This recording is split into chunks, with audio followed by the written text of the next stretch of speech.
Salam əziz izləyicilərim, kanalıma xoş gəlmisiniz.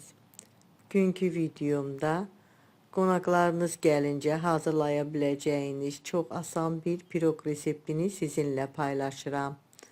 Yumşaq, şokoladlı, qozlu, çox ləzzətli bir piroq alınır. İndi keçək piroqun hazırlanma qaydasına. Piroq içliklidir, ona görə əvvəlcə içliyi hazırlayıram. İçlik üçün qoz ləpəsi götürmüşəm. Qoz ləpəsini bıçaqla doğramışam. Yeyəndə ağızda hiss olsun deyə biraz iri şəkildə doğramışam. Üzərinə 4 xörək qaşığı şəkər tozu, 1 yemək qaşığı un, 1 xörək qaşığı qədər də yumşalmış kərə yağını əlavə eləyirəm. Bu ərzaqları əlimlə ovuşdurub içliyi hazırlayıram. Piroqun xəmiri üçün ərzaq qabına 2 ədəd sındırdığım yumurtanı əlavə eləyirəm.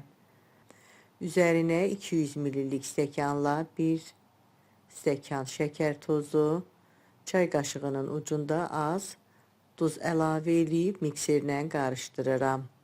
Mikserlə 1-2 dəqiqə tam ağarıb mayonez halına gələnə qədər yaxşı-yaxşı qarışdırıram. Alınan yumurtalı qarışımın üzərinə 100 ml bitki yağı əlavə eləyirəm. 250 ml süd. Onu da qeyd edeyim ki, ərzaqlar otaq temperaturunda olsa daha yaxşı olar. Artıq mikserdən istifadə eləmirəm, elə çırpıcı ilə biraz qarışdırıram. Başqa bir qaba 200 ml stəkanla 2 dolu stəkan un götürmüşəm. Üzərinə 1 paket 5 qram şəkərli vanil, 1 paket 10 qram da qabartma tozu əlavə eləyib quru ərzaqları qarışdırıram. Hazırladığım un qarışımını hissə-hissə ələyə töküb ələkdən keçirdirəm. Unu ələyəndə piroq çox yumşaq, hündür alınır. 2 dəfədən hissə-hissə ələkdən keçirdib qarışdırıram. Elə qarışdırmaq lazımdır ki, un xəmirin içində topak şəklində qalmasın. Qalan unu da əliyib çırpıcı ilə qarışdırıram. İstifadə elədiyim ərzaqların ölçülərini videomun açıqlama bölümündə də qeyd eləmişəm. Oradan da baxa bilərsiniz. Belə gördüyünüz kimi nə çox yumşaq, nə çox bərk, orta yumşaqlıqda bir xəmir alındı. Piroqu bişirəcəyim formanın içinə, yanlarına yağlı kağız sərmişəm.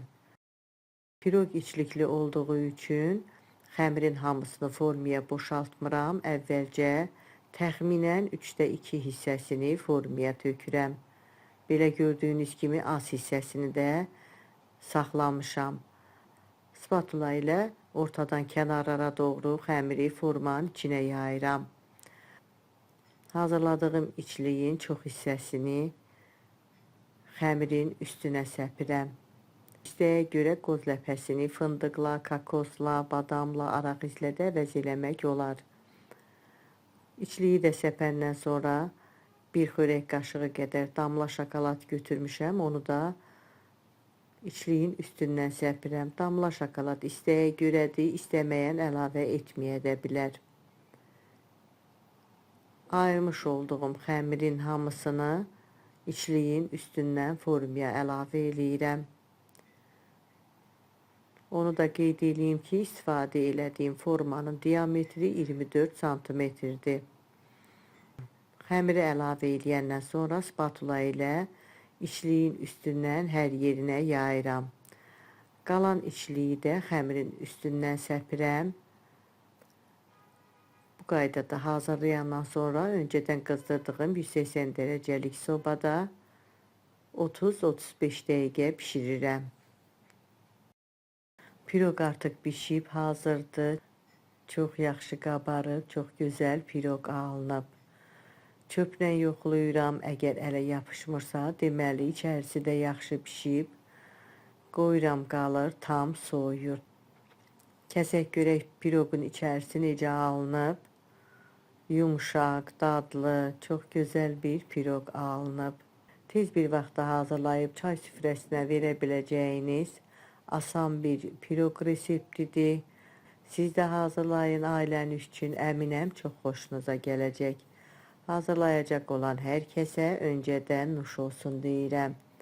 Videomu izlədiyiniz üçün sizə öz təşəkkürümü bildirirəm. Əgər bu videomda sizin üçün faydalı oldusa, izlədikdən sonra bəyənməyi, dostlarınızla paylaşmağı, şərh bölümündə öz fikirlərinizi mənimlə bölüşməyi unutmayın. Sağ olun, yeni videolarda görüşənədək.